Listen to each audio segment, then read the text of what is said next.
I feel lucky enough to sit down in this chair and listen to people who have to try to overcome their situation of reentry. There's so many good stories over the last 4 seasons, but each and every one of them has the struggle of being legally discriminated against. I want to say that again. They're legally discriminated against. And what we're trying to talk about here is to take away that so that when someone goes through this, when someone does the things that they need to do and have the courage to step into their new opportunity, that they can truly step into their new opportunity.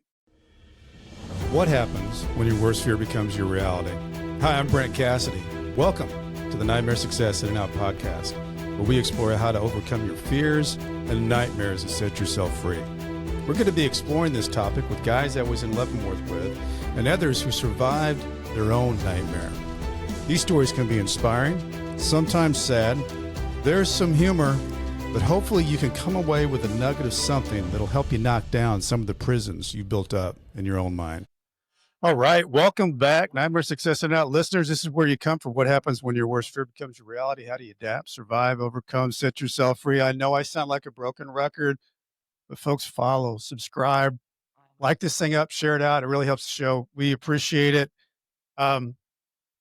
So who are we talking to today? Well, I am talking to my good friends here from the White Collar Support Group.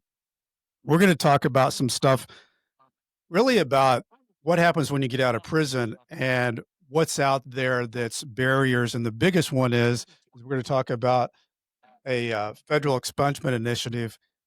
And we're also going to talk about our White Collar Support Group and why we do that and why we do the White Collar Conference. So I want to kind of introduce who these guys are that I'm talking to. These are actually good friends of mine. So I'm going to make sure that I get their intro right. So we've got Jeff Grant, who is the co-founder of the White Collar Support Group. Jeff is actually an ordained minister, and he also got reinstated as an attorney. So he's kind of got all the angles there. And he was an attorney in New York, and his career got a little derailed with addiction, and then he got incarcerated. But he turned the experience into a mission of redemption. Today, he leads a national weekly support group for justice-impacted white-collar individuals and runs Grant Law, helping individuals, executives, and families navigate legal and personal challenges. And then we've got our own Drew Chapin, who I don't know what we'd do without Drew, because anything that has anything to do with social, with tech, with anything, with our White Collar Support Group, everything that we've got going on with this White Collar Conference, we just said, can we do that, Drew? Is that okay, Drew? How do we get that out there, Drew? So Drew is the founder of the Discoverability Company. It's a digital he's a digital discovery specialist with a 360-degree background. He's been through it all, and he's got a lot of experience. And in entrepreneurship, he's making speeches to Yale and Berkeley and all these different places. And he's a young guy with the type of experience where he goes and he talks and people want to listen to what he has to say because he's a smart guy. And he kind of tells them how to avoid the steps that he went into as an entrepreneur. But he helps businesses be front and center online, optimizing the search and social and AI platforms. He's just a guy, if you need help online, go search out Drew Chapin. So I can't wait to jump into all this. Before we do, I want to recognize our show sponsor, Auto Plaza Direct. You know, who likes spending a couple of weekends walking car lots looking for a car? Then you spend 4 or 5 hours in the dealership to buy a car. It's kind of like a root canal appointment. Well, there's a better way to take away all that pain and hassle getting a car. It's called Auto Plaza Direct. They're your personal car concierge. Just tell them the car you want, what you can pay, and they'll go find that car for you. Negotiate your best price. They also offer you warranties and financings, full service. Go to Auto Plaza Direct to get started with your personal car concierge. It's a car buying experience you deserve. Auto Plaza Direct. Tell them Brent from Nightmare Success sent you. And folks, check out this book. He was a guest on the show, an incredible story. The book is called Doctor Not Guilty by exonerated psychiatrist and internist Muhammad Ali Rafai. It's a battle cry and blueprint for anyone misjudged by a system that should protect the innocent. The book takes you inside the investigation, the courtroom, and hard nights when faith and courage remain. You will meet the prosecutors and agents who failed and the physicians and families and patients who refuse to surrender. This book reveals the truth about how power can distort justice and how resilience can truly set you free. Read it, share it, join Dr. Rafai demanding accountability and restoring honor and dignity to medicine and the rule of law. All right, Jeff Grant, Drew Chapin, You're here we you are. you're so good at that, Brent. It's unbelievable. And and I just want to point out that Drew gets invited to speak at like Yale and Mhm. Berkeley, Yeah. and I get invited to speak at like Walgreens and Kroger's. So it's just Everybody's got to know their platform. something's wrong with this.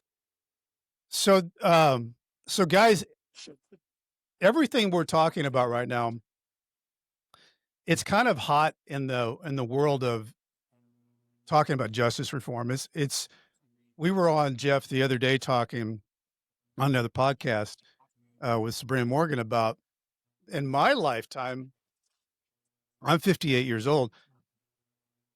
I think there's more being talked about with justice reform and a light on it more than there has been. And why do you guys think that is?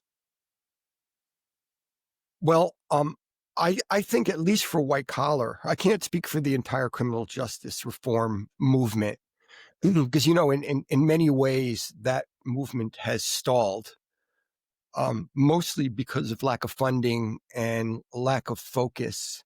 And if you want more about that, read almost anything that Glenn Martin puts up online. He's very articulate on the subject.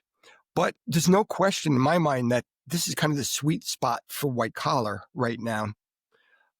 We really haven't had a voice and or seat at the table in terms of generalized criminal justice and for people to understand what we've gone through, to develop any empathy or compassion for us. They painted us with a very broad brush.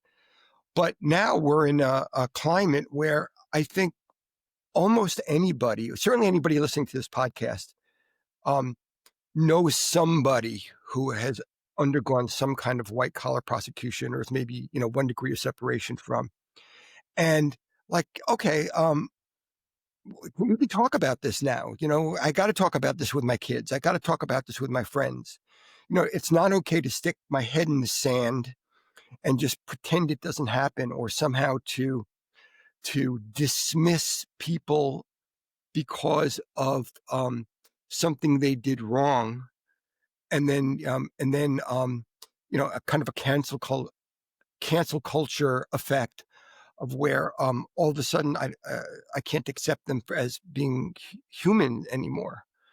So I think we are in that age of enlightenment. I think part of it has to do with the current administration, but this has been going on for 10 years now, of where white collar is a national topic, and I think that we are taking the right approach by talking about it in a spiritual realm first. I mean, obviously, there's a lot of practical implications and things that people have to get through. But the three of us, the reason why we come every week to the White Collar Support Group, I think is because we understand that if we dedicate our lives to service and to helping others, then the benefits of that not only accrue to them, but to the culture in general and to ourselves.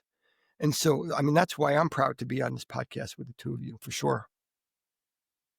Well, I mean, I think you bring up a good point because we all met each other through finding the white collar support group, Jeff, that you created with your wife Lynn. But um, one of the big three, there's three pillars: housing, jobs, and the third one, when there's is community. And community is such an important thing because, strangely enough, when you're in prison, that is your community, and everybody they've hit their rock bottom in that moment of time. But when you get pushed back out, you've got to figure out how to live in a society where you've got something that's tattooed on your forehead and it's not going away. And one of the things that we all have talked about is, why is it that, and you do a quick search on Chat GPT, uh, all 50 states except Alaska have some form of expungement. there is no federal statute for expungement as a federal ex-felon. And that's one of the things that we got talking about as a group is why is that? Why should somebody who's been federally convicted be different than somebody who's in the state of Missouri or the state of Florida or wherever? And I think that's really what it's a state of fairness, really. It's what does it mean? Because as we all know, the presidential pardon is the only path really to some form of what you can seek in that realm, and that's tough. It's a tough road to hoe. And Drew, when you go and you speak, like you just recently went to Yale, you walk into a room as a federal ex-felon. And I think one of the things that's interesting about all of that happens when you go into I've been lucky enough to do that too with a college group, is they look at you kind of funny when you walk in. But I think once they relate to you and you share with them and you do can you share with us how that all works for you when you go in and make those steps to introduce yourself to someone and you're the ex-felon talking? Well, yeah, and not to pick on something that you just said, but you said when I walk into the room, I'm a guy who walks in as a federal ex-felon. I think that's the point about this federal expungement thing is I'm not an ex-felon. I'm a felon, you know. Mhm. Um, that status remains, and even if I were to be somebody who received a presidential pardon, I would still have that record and I would still have that felon label. And so I think that that's, not to I will answer your question, not to go too far off on a detour, but that's kind of the point of this federal expungement thing is that there's no off ramp. There's no way to say like, okay, I walked in, I did what I was supposed to do. I paid the price for the mistakes or the poor choices that I made. And now that's behind me. It just isn't. And so I just wanted to underscore that. I think it's a nice way to connect those two dots there. But yeah, when I walk into these classrooms, really my mission is to help people understand how somebody can go into a situation. Like in my story, where I was a startup founder who started a company with every good intention and had no plans to go astray or to make any kind of the poor choices that I did. Try to show them like, look, you can go into these things and not be a bad guy or have any sort of ill intent. Um, Make poor choices as a result of things like you know immense pressure that startup founders feel, mental health, all these different things that you can set up on an individual, an organizational, or systemic level, and end up where nobody wants to be in federal prison, and with that lifelong label of being a felon. And so it's part cautionary tale, but I think more than anything, um, what I do is I go in there and I talk about how people can be objective and be honest with themselves and look at the situations that they're in and try to avoid making these seemingly unimportant decisions that end up being the whole thing. Um, Fortunately, both in that classroom when I'm speaking with students, and also in my career when now I'm running my own firm, but before when I was like applying for jobs and talking to startup founders and trying to get back to the work that I do, people look at it and they hear the story and they go, yeah, obviously what he did was not correct. Those are definitely poor choices. But I understand how he got there. And I understand how a lot of people that are maybe in this room or maybe people who I interacted with, earlier this week or whatever, are doing something similar.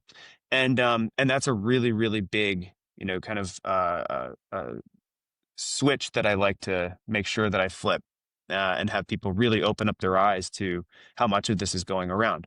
And I will say, I think that is part of what has kind of shifted this conversation in a more macro, zeitgeist kind of way.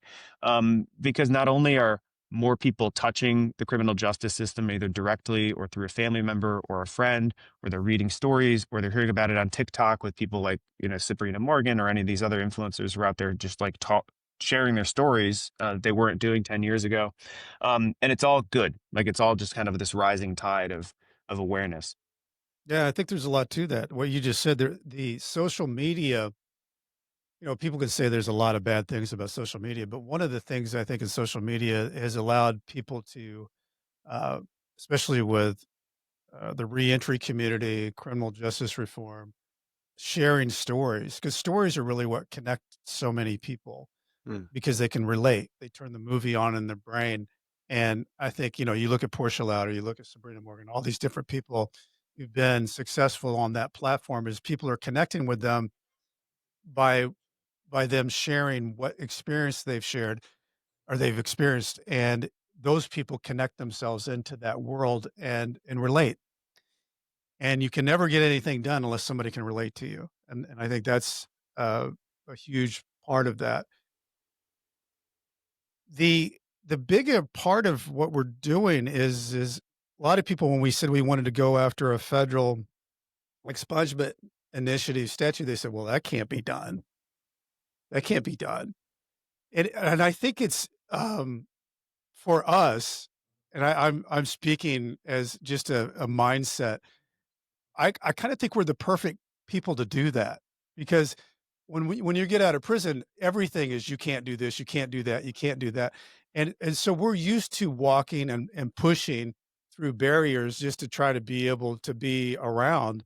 And I think that the other thing that you have to do when you get out of prison, you have to do a lot of connecting dots, to be able to get to where you want. And that's a lot of what this is with this um, federal expungement initiative is who can we connect dots with that have influence that believe and relate to what we're trying to get done. Yeah, you're definitely right, Brent. There's no question that visibility and just showing up over the course of years has created access. So when I was I was an attendee at a webinar. I mean, this is how the Federal Expungement Initiative got off the ground.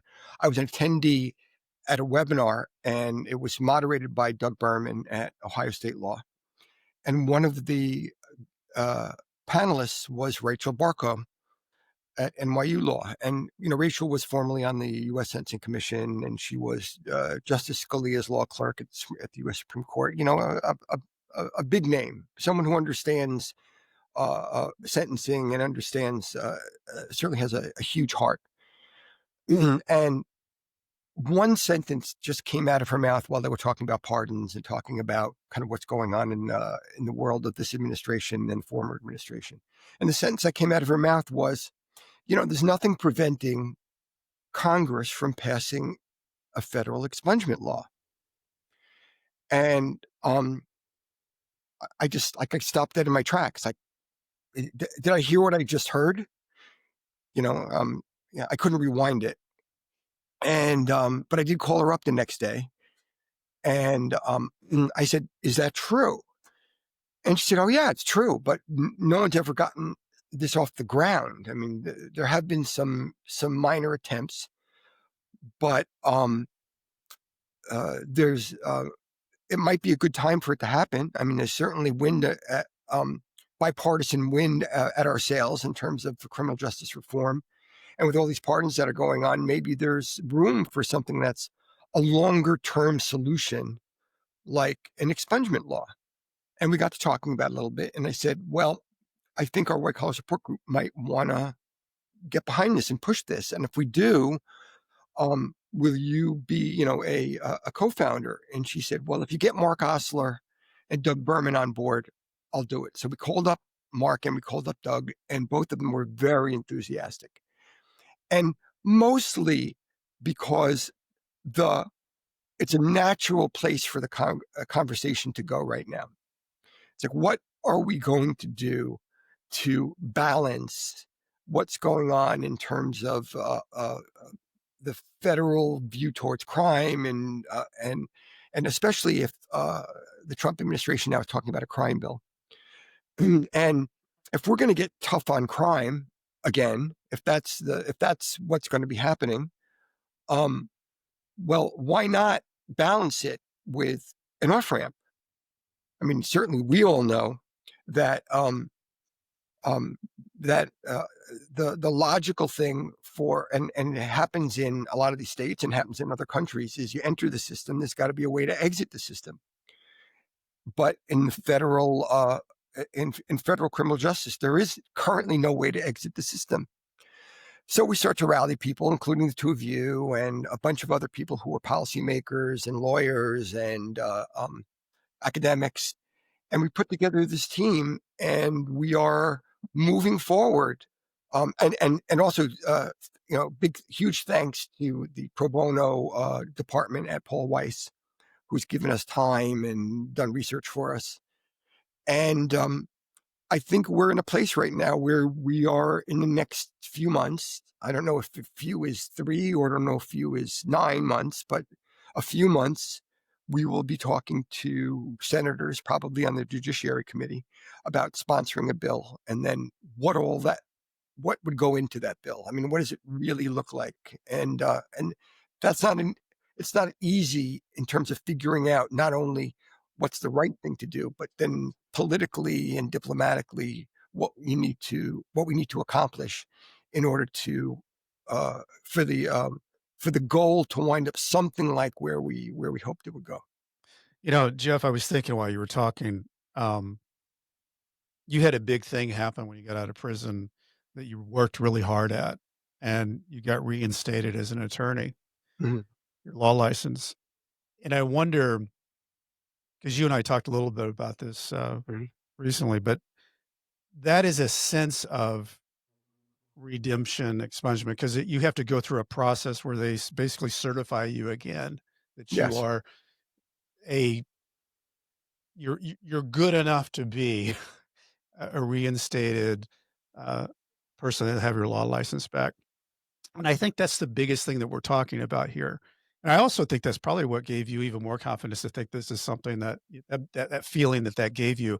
How can we bridge that into a bigger purpose for people? But you would think, and this is what there's a lot of talk all the way around, but most people who serve time, the reason why this is such a heavy feeling is that you feel like when you serve time that you almost should get a certificate that says, "I'm done. Here you go. Thanks for serving your time. Mhm. Now go out and do good and be good and get your second opportunity working." And that's not at all what happens. No, It's where it really starts. You think, "Oh my gosh, the worst thing that's going to happen to me is I'm going to lose everything and then I'm going to go to prison. Oh my gosh, what a nightmare." And then the thing that you think least about is reentry. And that's the thing that stays with you the longest. And that's the thing that you have to work through. And one of the things that really enthuses me about this federal expungement initiative that we're working on is we're not trying to recreate the wheel and reinvent something. yeah.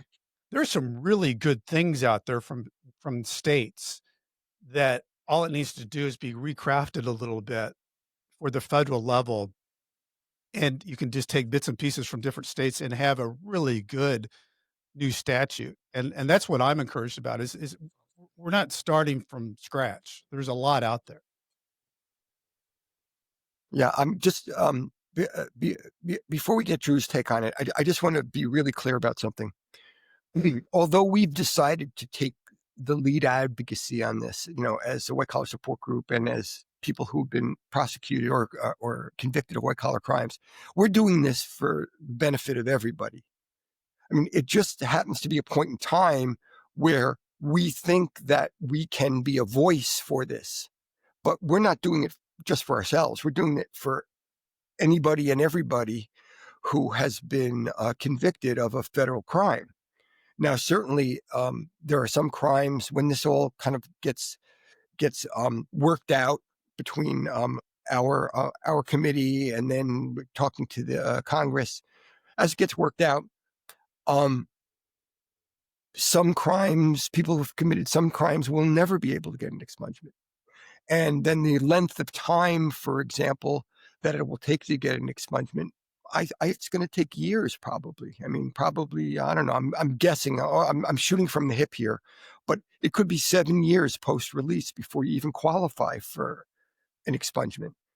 So this is like a long-term project, and very different than the climate of pardons right now.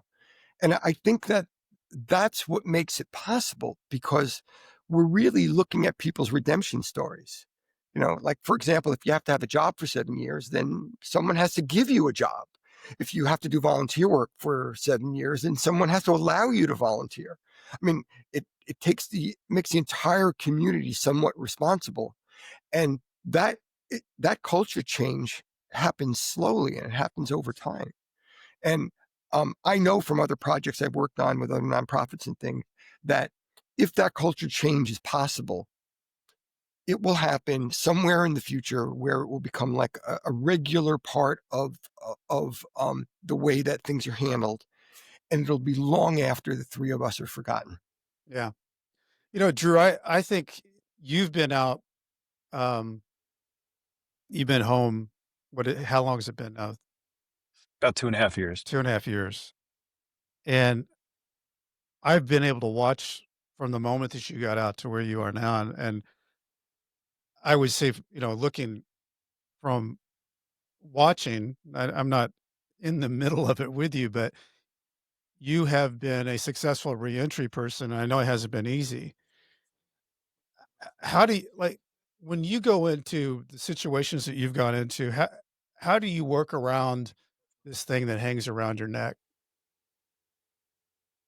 Yeah, I don't know that you work around anything. I mean, you really sort of like work with it. And I mean that in pretty much every way that you can that you could mean that. I mean, professionally, this is an experience that I really, when I'm speaking to potential employers or people that I'm going to work with or whatever, I talk about this as um, you know, kind of like my earned secret, or like what makes me different, or what, something I try and demonstrate, like, hey, look, this is an experience that I had and I learned a lot from it. Here's A, B, and C. And that makes me different than that candidate or that other person you're thinking about working for. And it's a strength. And so that's a big part of it. It's certainly true, in personal situations, and in relationships with like friends and family members and all that kind of thing. And a lot of that really comes from community. I know we haven't talked about it yet, but the White Collar Conference that's coming up here in October, I'll be moderating a panel called Restoration Through Community. And I really think that's the story. Like, I wouldn't have the language, I wouldn't have these tools in my toolkit to have gotten back to my career and to talk about it as a strength and to do those things unless this community existed and we're able to engage every week and more. But I really think that so much of that is finding strength in community. Yeah, I do too.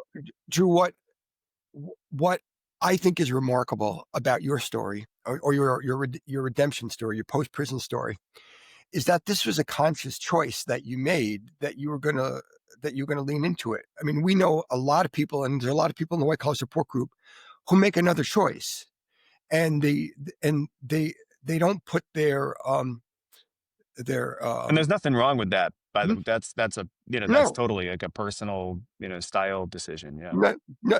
no judgment. But how do you think that it's affected your ability to become an active part of the business world again, having made that choice?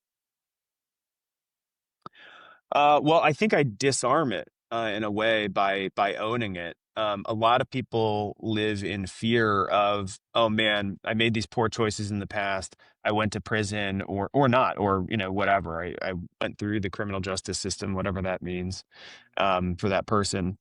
And I don't want people to find out. And then it becomes this thing that's just kind of like locked up and makes them nervous. It goes, oh man, like what happens if somebody finds out? How am I going to explain this? How am I going to do that? And so my thought process on that has simply been to just open it up, and then I'd have nothing to worry about. Mm. And frankly, that was a lesson of like all the things that I did wrong before when running my startup is when the company wasn't achieving the kind of success that we were hoping for. I was so nervous. I was kind of like, oh man, I need to guard this. I can't tell the investors. They're going to be so mad, all that kind of thing. How much easier my journey would have been. And I probably would have avoided this catastrophic outcome if I were just open and I had just been objective and honest with myself and honest with the people around me. And I find that freeing. I find a lot of freedom in my personal and professional life now afterwards, just totally disarming it by acknowledging it, pointing to it and saying like, yeah, this is here in the room with us. Yeah, and I think, and I feel that same way, Drew, is that somebody said to me, um, if you don't own your story, somebody else will. Mm. Right. And it's after we go through everything that we go through, you at least you can own your story. At least own your story. Know how to Yeah. tell your story, what you went through and what it means. And I think Drew, you just said really brought that up in a strong way, is that it can be almost a superpower of yours when you go in and you tell them because of the way I experience this is why I'm different and what that means to your organization. But taking all that about what it would mean if you could walk in and you were someone who had been totally expunged and now you're in a different realm. I don't even know what that would feel like. Well, you did bring it up, at least for me, a little bit there, Brent, because when I got my law license reinstated, that was like a hand being passed over me Mhm. that this guy's okay, right? And and that's affected me in so many ways, not just with my self-esteem. That's certainly true with my self-esteem and the fear that I walk through life with. But I think that my daughters are proud for me to be their father again. And there's a big difference, I mean, I have grandchildren at this point, but for my daughters to be able to say, the difference between this is my father, he went to prison, or this is my father, the lawyer. That's a big difference, and it made me take a step back and really realize how much I hurt my family and I hurt the people around me, and what they must have been living with through all of these years.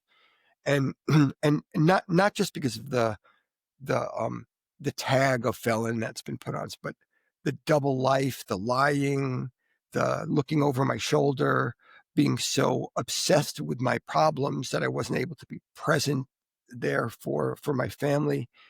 And now everything has changed. But I mean, let's face it, very few people get their law licenses reinstated.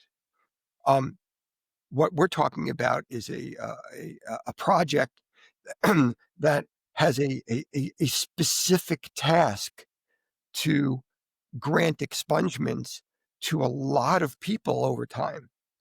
And the reason for that is because why not? I mean, why shouldn't our criminal justice system look different than the way that we've known it?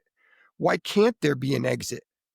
And just because this is the way it's always been, or doesn't, is not a good answer, right? All right, so you enter, you pay your dues, you do what you got to do, and if you get everything right, then you have a good shot of exiting. Yeah, and I think you bring up a good point too on a sense of pride. You go through this, and there is an exit, and you can pridefully say that you've exited that and you've moved on. There is no exit right now. It just Mm. goes on, and it's it all also falls. You got recidivism, you got all these, but it does give an incentive out there for a person who is in the federal system that went through the prison system of the federal government. There would be a built-in incentive if you know that so many months, years, whatever, and you're expunged. Uh, I would think that would also fall into a helpful thing with recidivism. Hopefully, you never know. So not to take over the hosting job here, but I feel like we've talked a little bit about the white collar support group, but I don't think that for anyone who's logged on here, kind of knows what we're talking about. We do meet once a week on Monday nights from 7 to 8:15 p.m. on Zoom. And at this point, we've had 1,600 members come through. And on a typical Monday night, there's probably about 40 people online.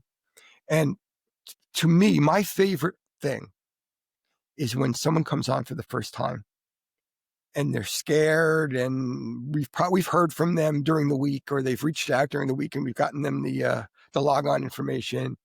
And then all of a sudden their face pops up on the screen and they're freaking out. Like, they can't believe that, oh my God, like, I've been going through this alone for sometimes years. And there's like 40 people here who are going to give of themselves freely and share and provide me resources. And the answer is, yeah, that's right. And for the life of me, I don't know how we can be, how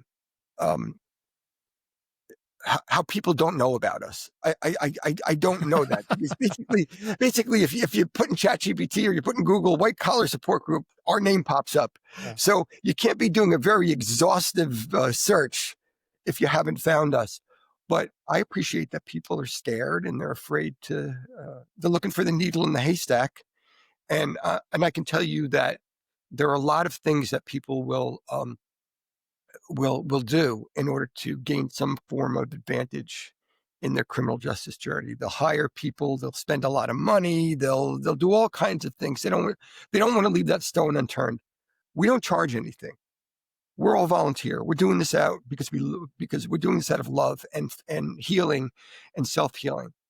And it's the greatest thing I've ever experienced in my life. By far, the greatest, most fulfilling thing I've ever had.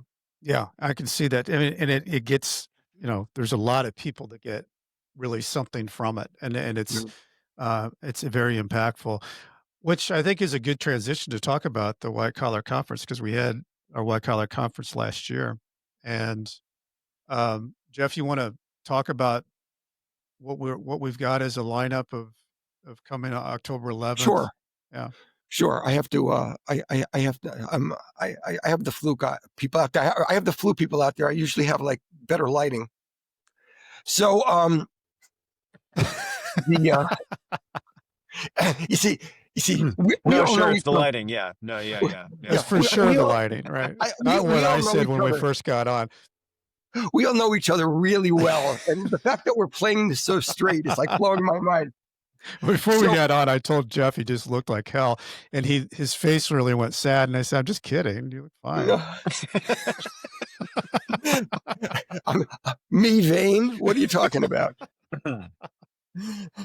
That's I put on my dark blue jacket to lose 10 pounds, right? So our conference last year went great. No doubt about it. It was our first time, and we didn't know how it was going to be received. And it was mostly our members telling stories, and we did the best we could.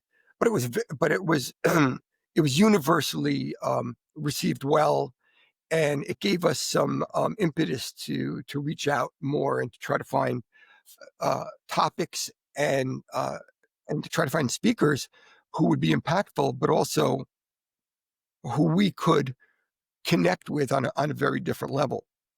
So our first speaker, our first keynote is Jeffrey Toobin, who's a CNN commentator and author of the book, The Pardon, about the Nixon administration pardon. And it's very topical right now in terms of what we're going through in our criminal justice system.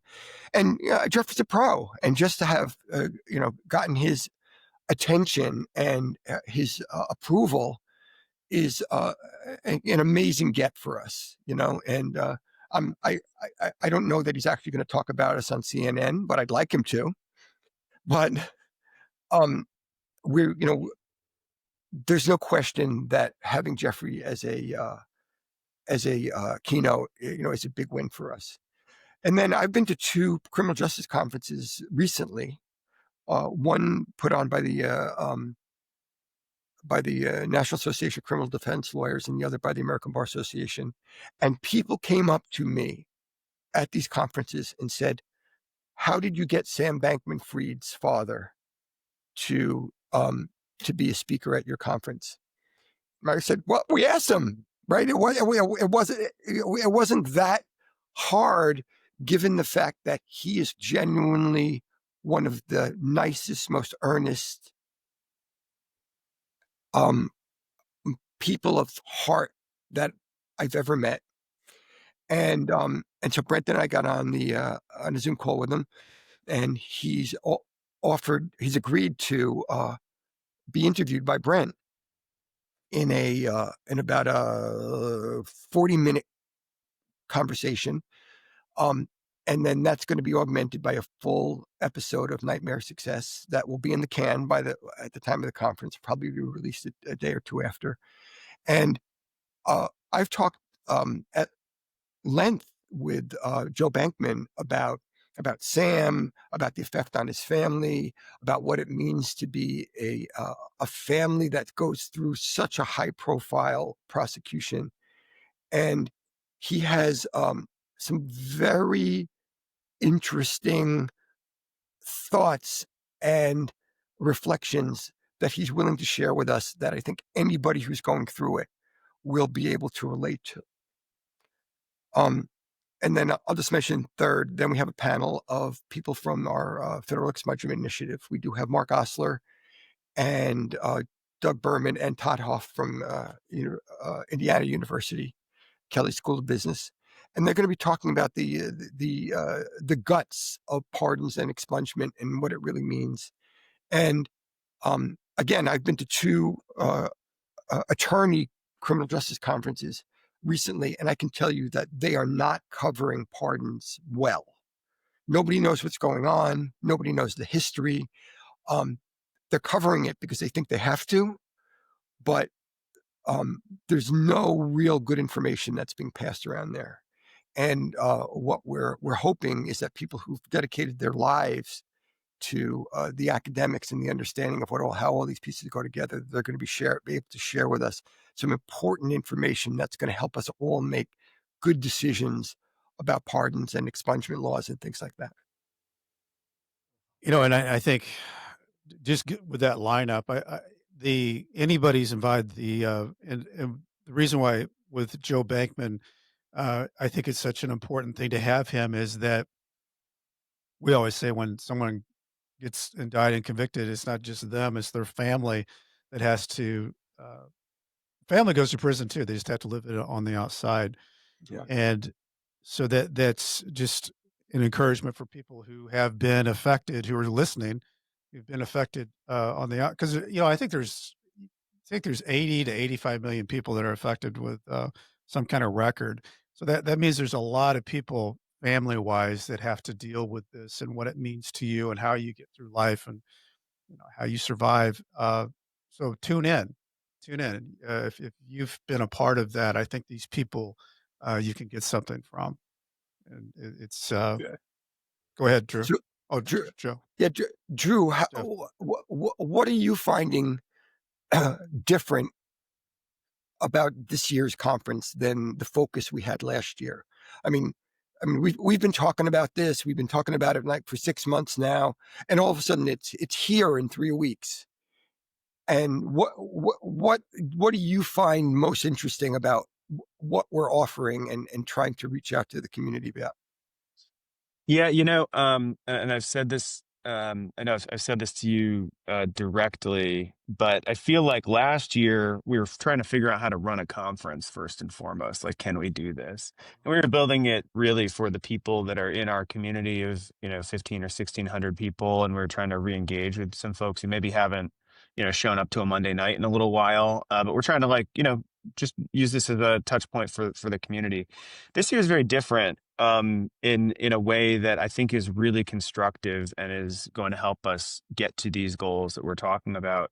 In that we're engaging, of course, with all of the members of our community. We're tying everybody in, and everybody has something that everybody in our community has something that they can touch as part of this. But it's far more like external. Like we're really bringing in a lot of folks and a lot of stories and a lot of people who are not just directly criminal justice system impacted, are really kind of casting a wider net. And I started this by talking about awareness and about how, we were talking about how these topics are kind of in the zeitgeist more and more. And I think that what we're doing here is really moving the ball forward in terms of that awareness. I mean, it's with everything. It's with our federal expungement initiative, where we're out there educating a lot of people, people in our group, lawyers, legislators, even on simple things like the fact that there is a difference between a pardon and an expungement, and this is what it is. A lot of people just don't know. A lot of people use those terms like interchangeably, or having people go through the thought exercise of thinking about what happens after sentencing. Everybody goes, oh, so-and-so got in trouble. How much time are they going to get? Wow, 6 years, 10 years, 20 years, whatever. And then they kind of like move on. And they don't think about the part afterwards. So that awareness is really important. And in my panel that I'll be moderating, Restoration Through Community, I mean, not to get on the soapbox too much, but a lot of people, big picture, everywhere, are struggling because they're not engaging in their communities. They're not out there talking to people. They're not out there connecting. It's contributing to some of the worst things that are happening today. And so what better to do than show folks, look, internal, external, lawyers, legislators, everything, like, look, this is the power of community. Here are some real stories from some real people. And in many cases, this community and communities like it have really saved lives. And so it's incredible stuff. And that's why this is so important. And really like the difference between last year and this year. I mean, last year we were getting together, we had really meaningful conversations and stuff, but it was for us. Now it's okay. Like we're going out there, we're talking to more people, we're bringing them in and really moving the ball forward in important ways. That's good, Drew. Yeah, Thanks. we should record that. We are recording it. Good for us. Brent. Sorry, I blacked out. What happened? Brent. I think Drew made a great point that kind of leaps over, because when we do wind up testifying before the Judiciary Committee, we put our bill in, and then we have to go to Washington. Together with the actual plan, they want to hear stories. They want people. I mean, we have poster people that where not only are they going to make the kind of impression that we want to make in order to move the bill forward, but the primary thing that they have to explain is how an expungement would actually change their lives. How would it change the trajectory of their lives? And right now, we use the case of Babs Rolls-Ivy, who's a very, very dear friend of mine. And she went to prison for 30 days about 18 years ago. And she's been handcuffed ever since then. And she worked her way back, and she worked her way through the inner city in New Haven, Connecticut. And she's become a very well-known person in terms of community service and being on boards and things in New Haven. And she worked her way back now, and she's a law student. And it's incredible. My friend Babs is in law school right now. It's blowing my mind. But she can graduate law school and have absolutely no confidence whatsoever that she's going to be able to be a lawyer, that the Bar Association is going to accept her, or that she's going to be able to get a job. But with an expungement, all of those things become easier to the X power. I don't know what it is. And I would love for her to not have to run that gauntlet of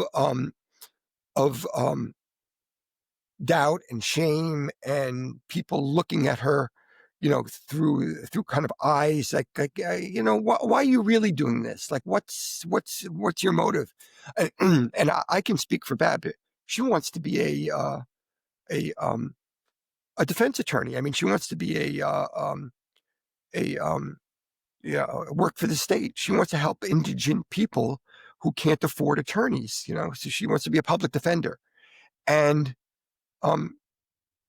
she's in her 60s already. I mean, this is how she wants to spend the rest of her life. But she's going to now devote 3 years of her life to go to law school with no guarantee whatsoever that on the other side of that, she's going to be able to do what someone who did not have a felony would be able to do. Now, she's a perfect person to put before Congress and be able to say, this is somebody who her and her family's life and the life of the community can change if there is a federal expungement law. Yeah. And it takes a lot of courage. Yeah. That's one of the things I really love about having this show is I feel lucky enough to sit down in this chair and listen to people who have to try to overcome their situation of reentry. And I try to focus this show on people who actually do that courageously step forward and make the most out of their reentry. But when I say that, there's so many good stories over the last 4 seasons, but each and every one of them has the struggle of being legally discriminated against. Yeah. I want to say that again. They're legally discriminated against. And what we're trying to talk about here is to take away that so that when someone goes through this, when someone does the things that they need to do and have the courage to step into their new opportunity, that they can truly step into their new opportunity. Yeah. And that's what we want. Guys, what else? Are we missing anything? Jeff, I think you've done a great job hosting the show, though. Well, thank you, Brent. Now that Jimmy Kimmel, The audition tape, huh? Yeah, I suppose we should give dates and times and everything, right? Yes. So, if you want more information about the Federal Expungement Initiative, it's federalexpungement.org. And Drew has put together a beautiful, beautiful website there with a lot of information and the faces and the bios of all of our supporters there, or at least some of our supporters. And information about the conference is at whitecollarconference.com, right? That's not a hard one to remember, whitecollarconference.com. And it's going to be the morning of Saturday, October 11th at 9 a.m. Eastern. So you people on the West Coast, sorry, it's going to be at 6 a.m. But it's going to be 3 hours, and it's going to be packed with a lot of information and a gathering of the tribe. By the way, if you tune in early, we did this last year. I hope we're going to do it again this year. We opened up the room a half hour early, and just for people who hadn't seen each other in years and things, everybody just kind of networked, and it was fun for that to happen. I hope we do that this year. And I will be speaking on October 9th, 2 days before the conference, at Bethesda by the Sea Church in Palm Beach. So I know that's a little erudite on Palm Beach, but we definitely want to, bring the message out there. And Drew, where are you going to be speaking over the next couple of weeks?